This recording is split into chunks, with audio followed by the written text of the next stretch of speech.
Good morning. I'm sitting out here next to my little fire pit in my backyard, and I wanted to sort of piggyback this morning on what we talked about in church yesterday. And as I was reflecting on the lesson, it struck me that maybe some people might hear the things that I was saying when I was talking about the kingdom of heaven is for those who are willing to contend for it, those who are willing to fight for it.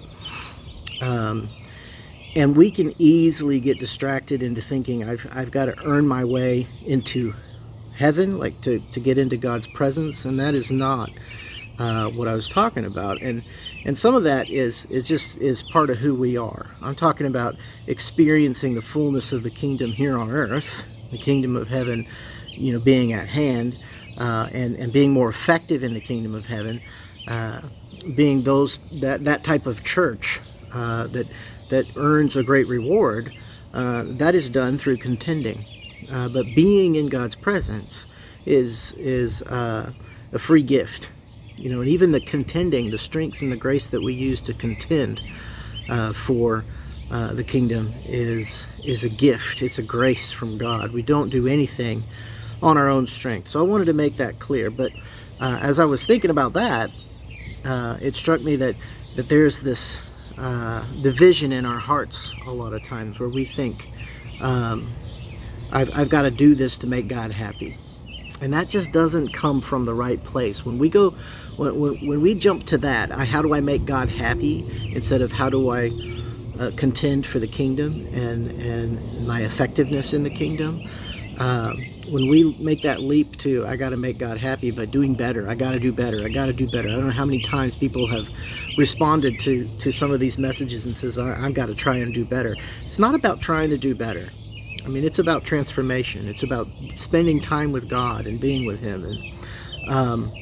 And I think there's a place of division, and it's in all of our hearts, a place of division. And what I think what it boils down to is these just subtle differences in what motivates us. In Romans chapter 4, I believe it's verse 20, it says Abraham was convinced of what God could do, and that is why Abraham had that hope. Even when everything in the world said, no, this is crazy, he was so convinced of who God was and what God was able to do that he was able to trust in God. And so Abraham's actions, he acted on what he believed was true, what he was 100% convinced of. And that's called conviction. To be convicted about what God is able to do and about what the truth is, and that inspires action. Conviction always inspires action. And that's when we talk about faith without works, and that we're talking about being fully convinced of who God is, and that kind of faith that grows and roots up in us and then flowers because of our abiding relationship with Christ.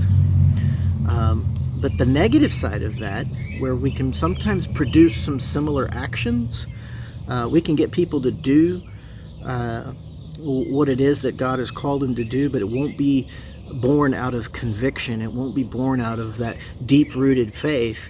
It will instead be born out of shame.